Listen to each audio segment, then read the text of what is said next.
Ketua Pengurus Besar Nahdlatul Ulama Haji Amin Said Husni menyatakan bahwa Pengurus Besar Nahdlatul Ulama senantiasa menyambut baik sinergitas dengan banyak pihak dalam mewujudkan kesejahteraan sosial. Di antaranya seperti kerjasama PBNU dengan Kedutaan Besar Tiongkok dalam meningkatkan kesejahteraan sosial dan juga ikut memajukan peradaban dunia. Menurut Amin Said, kerjasama yang mungkin ditindaklanjuti ke depan adalah upaya untuk mengembangkan, memajukan lembaga riset dan perguruan tinggi di lingkungan Nahdlatul Ulama. Nahdlatul Ulama adalah organisasi terbesar di dunia dan juga Republik Rakyat Tiongkok adalah negara terbesar di dunia.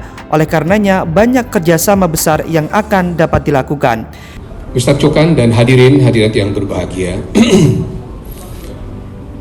kerjasama yang mungkin bisa kita kembangkan ke depan, termasuk di bidang pendidikan, bukan hanya pemberian beasiswa, tetapi upaya untuk ikut mengembangkan dan memajukan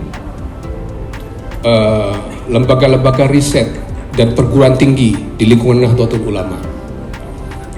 Pengurus Besar Nahdlatul Ulama saat ini memiliki banyak perguruan tinggi, sekalipun sebagian besar masih belum bagus kualitasnya.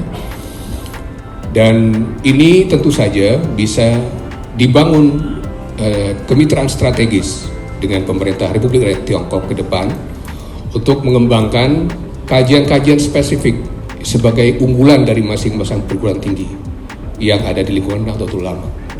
Pada kesempatan tersebut, ia berpesan kepada NUKER Lazisnu agar bantuan yang bersumber dari berbagai pihak dapat dikelola sebaik-baiknya dan disampaikan kepada yang betul-betul berhak. Kepada Lazisnu, saya berharap agar bantuan ini betul-betul diorganisasikan dan dikelola sebaik-baiknya untuk disampaikan kepada mereka yang memang betul-betul berhak, yaitu mereka yang du'afa. Sekalipun sebetulnya labelnya tidak perlu ditulis du'afa. Di label itu nggak perlu ditulis du'afa, kasihan yang terima. Nanti merasa, aduh saya du'afa banget ini dikasih kayak gini. Nggak perlu ditulis sebetulnya. Untuk ke depan, ini tolong label kayak gini nggak perlu. Cukup bantuan sembako gitu aja, nggak usah ada du'afanya.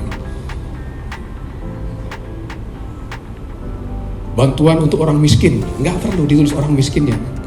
Yang nerima harus betul-betul mereka yang berhak, itu aja. Yang penting pendistribusinya betul-betul terorganisir dengan baik. Sementara Sekretaris Lazisnu Pengurus Besar Nahdlatul Ulama Haji Musafa mengatakan, Lazisnu PBNU menerima, mengelola dan mendayagunakan dana yang berasal dari zakat, infak, sedekah, dan dana sosial lainnya. Penyalurannya dilakukan melalui 5 program besar, yaitu kesehatan, pendidikan, ekonomi, kebencanaan, dan dakwah serta kemanusiaan.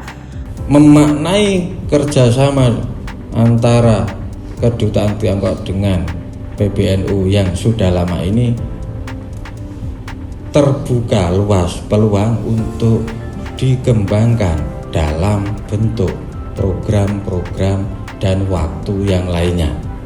Sementara kami sendiri dalam menata program, kami bingkai ke dalam 5 kerangka besar program Lazisnu. Yang pertama menyangkut pendidikan, yang kedua menyangkut kesehatan, dan yang ketiga menyangkut pemberdayaan ekonomi.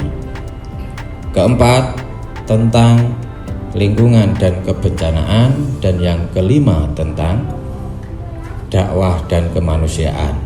3 yang saya sebutkan paling awal adalah prioritas Lazisnu dalam menjalankan aktivitasnya mengelola, mendayaguna, dan mendistribusikan zakat, infak, dan sedekah yang disalurkan atau dipercayakan kepada kami.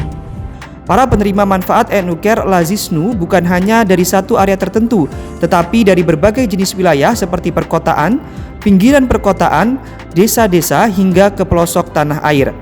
Pihaknya juga berharap para penerima manfaat yang hadir pada hari itu kelak akan berubah menjadi status muzaki, yaitu orang yang berzakat. Sementara itu, Kedutaan Besar Republik Rakyat Tiongkok, He Zhouhan, mengungkapkan Tiongkok dan Indonesia adalah tetangga yang baik. Islam diperkenalkan ke Tiongkok sejak abad ke-7 Masehi, kini terdapat lebih dari 23 juta Muslim dan sekitar 40.000 masjid di Tiongkok. Seperti di Indonesia, Muslim Tiongkok menikmati kebebasan beragama, termasuk hak untuk beribadah, berpuasa, dan menjalankan haji. Pada kali ini, Kedubes Tiongkok bekerja sama dengan Nahdlatul Ulama memberikan 1.000 paket santunan kepada masyarakat Indonesia. Dia berharap bahwa acara tersebut selain untuk menyampaikan salam Ramadan kepada Muslim di Indonesia, juga dapat mempererat persahabatan yang mendalam antara rakyat Tiongkok dan Indonesia.